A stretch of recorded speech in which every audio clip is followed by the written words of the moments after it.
আমার চ্যানেলে সকলকে স্বাগত জানাই। আমি আজকে এক ফোড়নে গোবিন্দভোগ চাল ও সোনামুখ মুগ ডাল দিয়ে খিচুড়ি রান্না করা দেখাবো।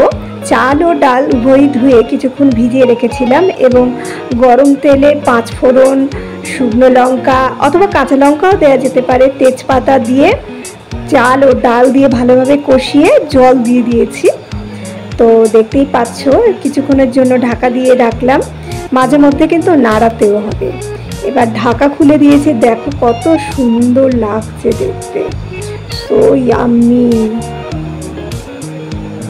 আমার চ্যানেলটা কিন্তু তোমরা সবাই দেখো, আমি সচরাচর তো দিতে পারি না, ভিডিও আপলোড করার সময়ও হয় না, তো অনেক দিন বাদে আমি কিছু শর্টও দিয়েছি এবং এই রান্নাটাও দিলাম।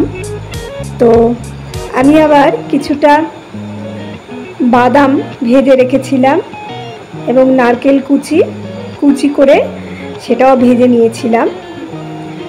এবং সব শেষে নামানোর পরে খিচুড়ির উপরে কিছুটা ঘি এবং বাদাম ভাজা আর নারকেল ভাজা দিয়ে সাজিয়ে নিয়েছি।